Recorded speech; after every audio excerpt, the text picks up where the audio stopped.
Assalamualaikum warahmatullahi wabarakatuh.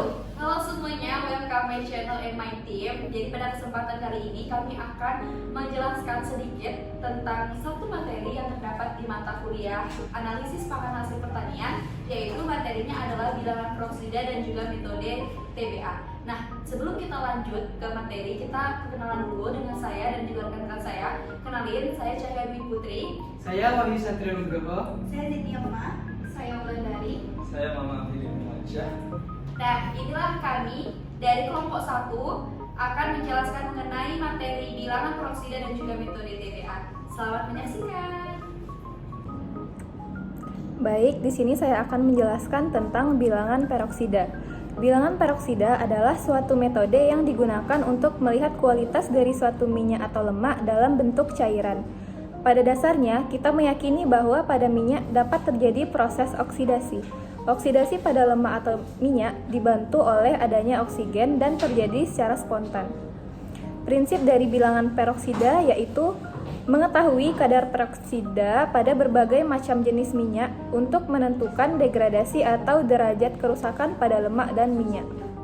Prinsip analisa bilangan peroksida adalah mereaksikan sampel minyak dalam larutan asam asetat glasial dan kloroform dengan Ki. Kemudian iodium yang dibebaskan ditritasi dengan larutan standar Na triosulfat atau Na2S2O3. Kelebihan dan kekurangan uji bilangan peroksida. Kelebihannya yang pertama yaitu deteksi perubahan oksidasi. Uji bilangan peroksida digunakan untuk mendeteksi perubahan oksidasi dalam lemak atau minyak. Yang kedua, sederhana dan cepat. Uji ini relatif sederhana dan cepat dilakukan dalam laboratorium. Itu membuatnya mudah digunakan dalam pengawasan mutu dan pengujian produk. Yang ketiga yaitu metode standar. Uji bilangan peroksida telah diadopsi sebagai metode standar dalam industri makanan dan minyak, sehingga hasilnya dapat dibandingkan dengan batas yang telah ditetapkan untuk produk. Kekurangan uji bilangan peroksida.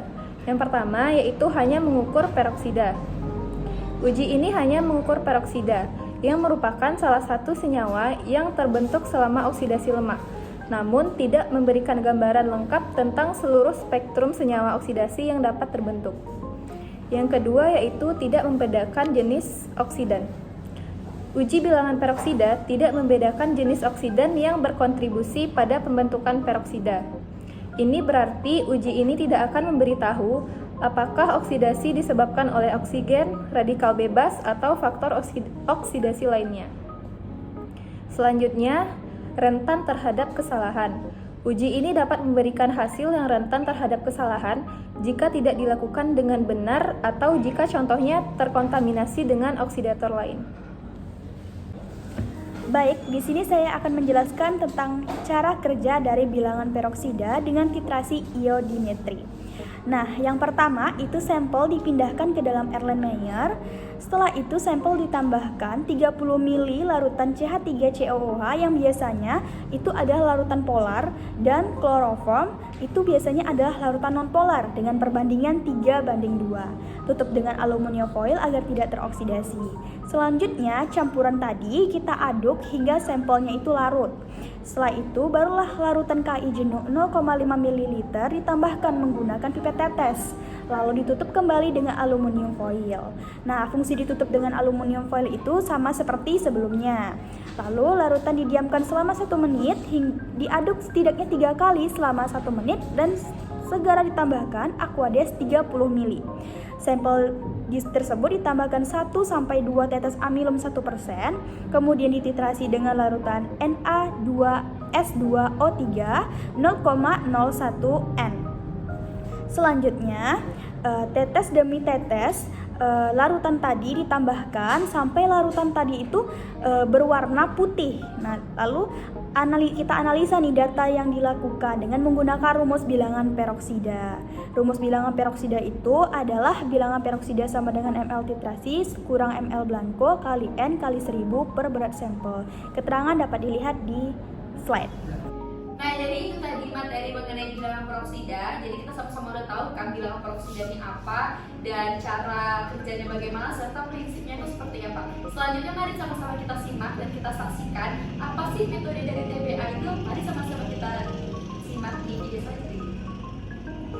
Selanjutnya adalah metode TBA. Uji asam tiobarbiturat atau TBA merupakan uji yang dipakai untuk menilai derajat ketengikan suatu minyak atau lemak, di mana lemak yang tengik mengandung aldehid atau kebanyakan monoaldehid, yang akan bereaksi dengan asam TBA, kemudian menghasilkan senyawa kompleks berwarna merah. Intensitas warna merah ini sesuai dengan jumlah monoaldehid yang dapat ditentukan dengan spektrofotometer pada panjang gelombang 528 nanometer. Selanjutnya adalah kelebihan dan kekurangan dari metode TBA.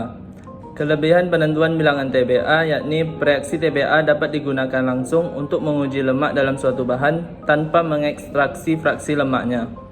Kemudian kelemahan penentuan bilangan TBA yaitu TBA tidak stabil dan terurai dalam kondisi yang panas dan tinggi asam, terutama bila ada peroksida di dalamnya. Baik, di sini saya akan menjelaskan tentang bagaimana cara kerja melakukan metode TBA ini. Yang pertama, teman-teman harus mempersiapkan sampel teman-teman terlebih dahulu, yang mana sampel ini akan analisa kadar lemaknya. Nah, setelah teman-teman siapkan sampelnya, kemudian ditambahkan dengan Aquades. Nah, sampel tadi teman-teman homogenkan atau larutkan dengan Aquades.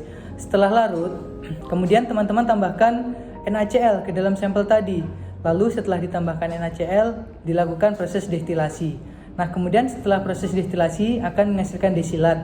Nah, destilat hasil destilasi tersebut teman-teman tambahkan dengan reagen TBA. Setelah teman-teman tambahkan dengan reagen TBA, kemudian teman-teman panaskan. Nah, itu bisa menggunakan penangas air. Setelah panas, kemudian teman-teman dinginkan. Nah, pada saat pendinginan tersebut akan terbentuk sebuah warna yang tadi sudah dijelaskan oleh teman saya, yaitu akan terbentuk warna merah. Kemudian larutan hasil destilat yang sudah dipanaskan tadi teman-teman masukkan ke dalam kuvet dan teman-teman lakukan uji absorbansinya pada panjang gelombang 528 nm. Nah, setelah dapat itu kemudian teman-teman masukkan ke dalam rumus yang mana angka TBA itu merupakan Mg monoaldehid dibagi dengan Kg minyak.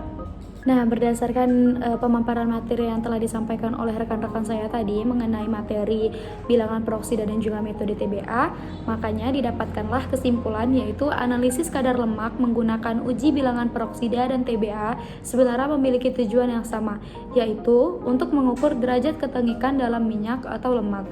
Uji bilangan peroksida dilakukan dengan mengukur seberapa banyak senyawa peroksida yang terbentuk dari hasil oksidasi lemak atau minyak. Sedangkan untuk angka TBA ini dilakukan dengan cara mereaksikan minyak atau lemak dengan asam TBA sehingga menghasilkan senyawa kompleks berwarna merah. Uji bilangan peroksida ini dilakukan dengan metode titrasi menggunakan ideometri, sedangkan untuk uji angka TBA itu dilakukan dengan metode destilasi. Nah, jadi ini tadi penjelasan dari materi bilangan peroksida dan juga metode TBA. Dan semoga harapannya kita, baik kami maupun teman-teman yang menyaksikan, dapat menambah pengetahuan. Dan juga kami dari kelompok 1 mohon maaf apabila terdapat banyak kesalahan dan juga ketidaksempurnaan, karena di sini kami juga masih belajar. Semoga dapat bermanfaat.